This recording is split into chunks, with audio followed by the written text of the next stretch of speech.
What's up, guys? Welcome back to Inside Out Precision. I hope everybody had a lovely 4th of July. Hope everybody was safe, had a good time. I know everybody's kind of going crazy, so hopefully it was a nice little relief of a weekend.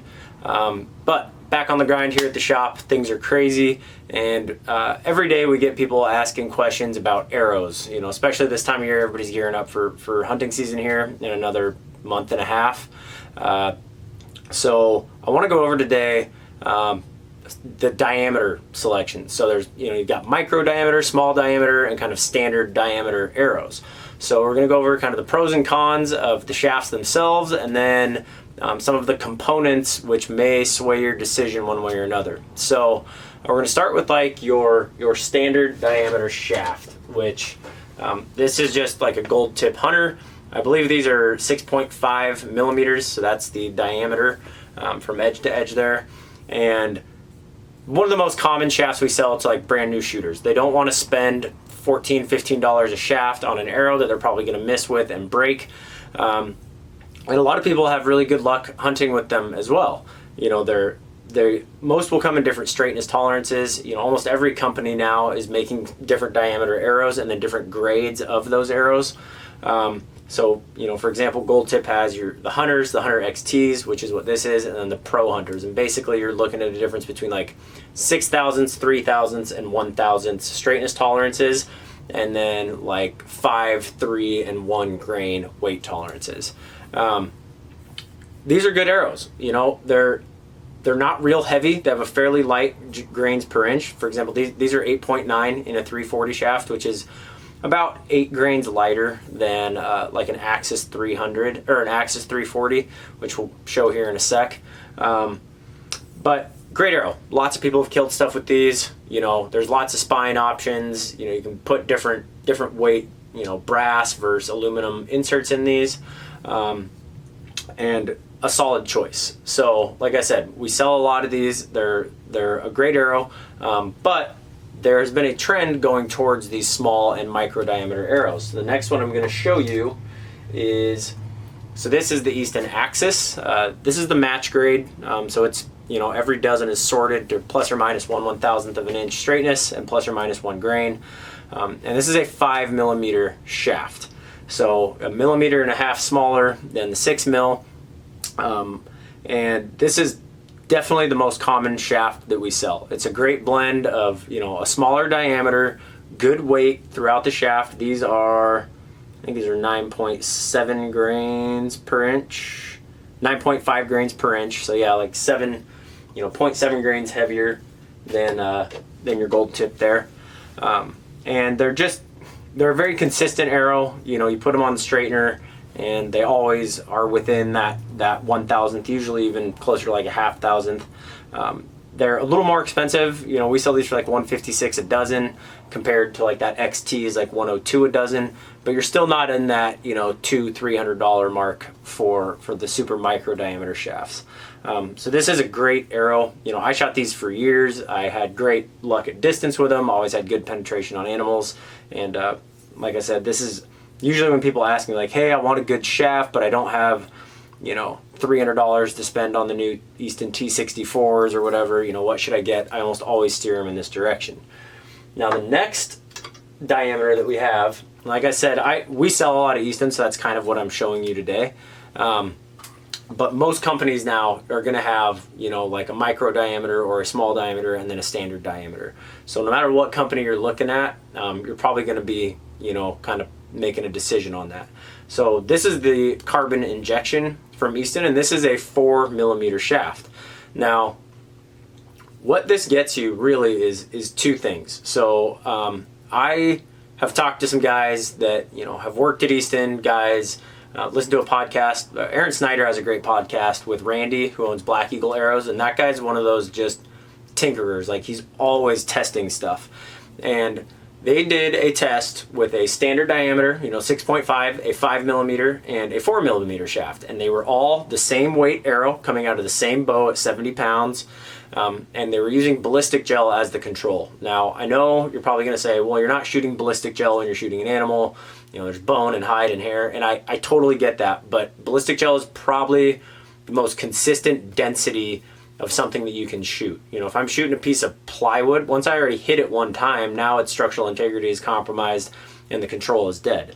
So anyway, they were shooting ballistic gel, and he said that between each diameter, so like a 6.5 to a 5 mil, there was a 60 to 70% increase in penetration.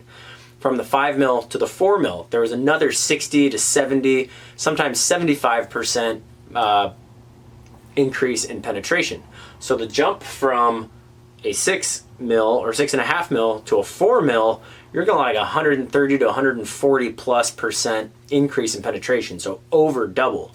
Now, I can tell you from personal experience, this is actually my personal arrow. I was shooting this next to my Axis 300s at like a brand new target that I'd bought, and a foam target, like a broadhead target.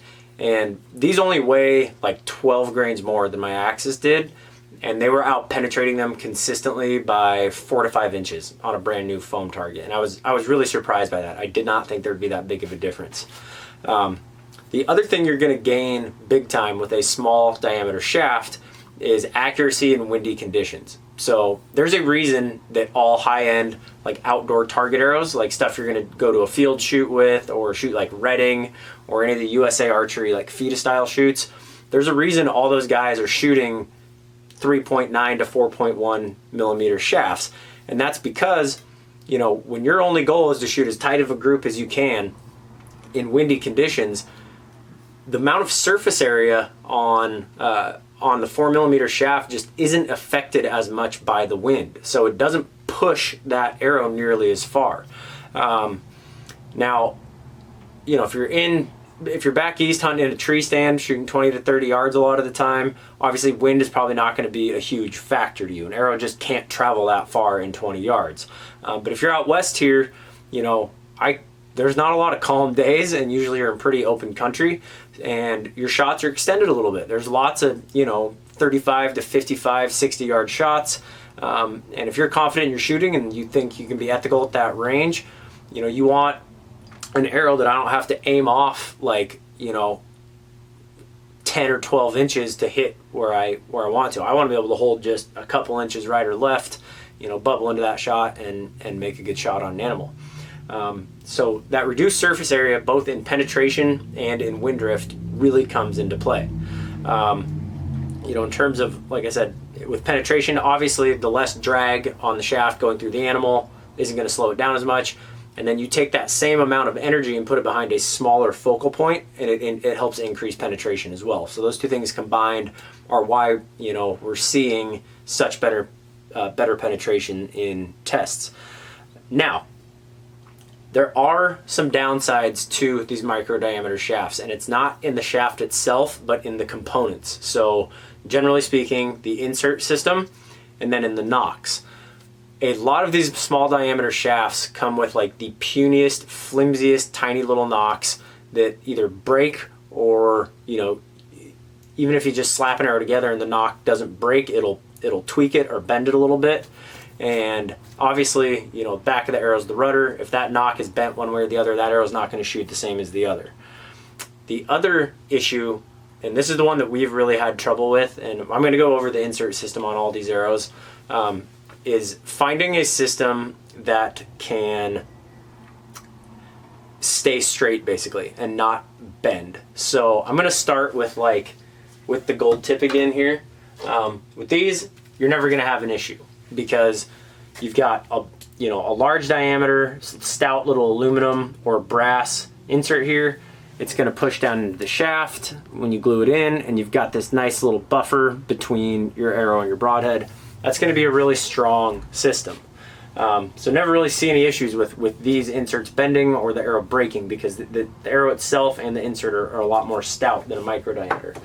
Now on an Axis arrow, there's some other options for these, but they come with what they call the hit insert. So this actually goes down inside the shaft. So you put it in just a little bit, you put your glue on there, and then this plunges down into the shaft. So that insert is actually recessed about, probably about half an inch into that shaft. Now, hopefully that's not stuck in there. Now what I like about that is that you know, if I square up the end of my shaft really well, when I'm aligning broadheads, you know, I can put this on the arrow square and just take off like, you know, a fraction of a millimeter of material there, and then index all my blades to line up with my vanes. So it makes it really easy to do that on this shaft versus on the gold tip. You actually want to screw the broadhead on first and then glue the whole thing in lined up. They do make hit inserts for the small micro diameter. The problem is they do not accept standard threads. So like I can't take just any broadhead off the shelf or a field point like this and screw it in. They have to have what they call a deep 6 thread, which is much smaller diameter. And the issue with that is that guys tend to see the arrow break a lot right at that point. So like the arrow, let's say I got a quartering away shot, it goes through, hits that opposite shoulder blade. Lots of times the guys will find the arrow and there's blood all over the arrow, but there's the arrow broke right at the top of that insert right there, and then the broadhead and the arrow, you know, floating around on that animal when you're field dressing it, and that's no good. Generally, you don't want your arrow to break. So what they've started doing is coming out with a bunch of different, what they call half outs, which is basically like this is a half out here that Easton makes. This one is actually titanium and it will not bend, but they had aluminum ones that were, you know, about a quarter of the price of these, but literally, so this goes down in the shaft and then this little piece butts up, you know, right against the end of the shaft, and then this allows you to put a standard thread broadhead on your small diameter arrow. The aluminum ones were literally bending like shooting a bag target. Like I put them in these arrows when I first built them, and they were, I'm not kidding, after like 20 shots on a soft bag target, they were bending. And that's just because there's not enough structural integrity in this little shank here to withstand that impact over and over and over again in a soft metal like aluminum. Now the titanium ones are tough as heck. I mean, these things will absolutely take a beating. You're usually gonna break your arrow, you know, or mushroom it out before this will bend. But they're also $80 for a dozen of them, and most people don't want to do that. So what they've started doing are, get a blank shaft here real quick. They've started doing what they call these insert systems with a collar. So basically what this is gonna do is slide down into the shaft. The insert sticks out slightly. This will take a standard thread broadhead, and then this collar slides over it. And when you screw on the broadhead, it tightens that collar down. It won't move. And this is gonna really toughen up the front of your arrow and allow you to still take standard thread broadheads. Now, almost every company is gonna have their own version of this. This one's actually made by Ethics Archery, and they don't build arrows, they just build components for arrows. So you can go into their website and put in, you know, I'm shooting this arrow, and it will tell you what components you need. There's all different weights and diameters and all that. So the downside to anything like this is the more points of connection I have at the front end of that arrow, if just one of those is not square, it's like a chain reaction, and you're gonna have an arrow that just wobbles right off the bat because the very front of that arrow, and it takes almost nothing. We're talking, you know, probably a quarter or a half of a degree. And when you spin the arrow, you're gonna feel it, or you'll see that end of the arrow, you know, doing this instead of just spinning like a top. Now with field points, you can still shoot pretty good groups like that. A broadhead, especially a fixed blade broadhead, is gonna be a nightmare. So if you're gonna use an insert system with a collar like this, you really have to square up the end of your arrows. Don't rely on the saw to be square. You have to use a good arrow squaring tool and get that thing absolutely perfect. And then when you put these in, you know, don't just put it on the counter and jam it in. You know, you want to slide it in there. I usually give it a couple twists and just push very evenly on that and let it set with that pressure, then back it off and slide my collar on. I've had really good luck with these. These are the aluminum ones. They haven't bent at all. They make stainless steel ones too. They're still not cheap. You know, you're gonna be about $45 to $50 for the dozen for the whole system here, but they are gonna be cheaper than the titanium half outs. So, you know, that's kind of the downside to the micro diameter shafts is the component system. You know, the cost on these, just the shafts themselves, are pushing $200. Then you got to spend another, you know, $50 to $80 on the components. Pretty soon, you know, you put broadheads on that, you've got you've got over 300 bucks in your quiver and that dozen arrows, and there's not a lot of people that want to spend that. So I hope that kind of gives you an idea of, you know, kind of the benefits, the pros, the cons to micro diameter versus standard diameter. I'm sure there's going to be a lot of questions on this. I could probably talk about this for an hour, but I'm already at 15 minutes here, and I know you guys got stuff to do. So hit that comment section below with any questions, or hit me up on Instagram. Thanks for all the support, guys. We really appreciate it. So until next time, keep them in the middle. Remember, precision is a decision, and I'll see you on the range.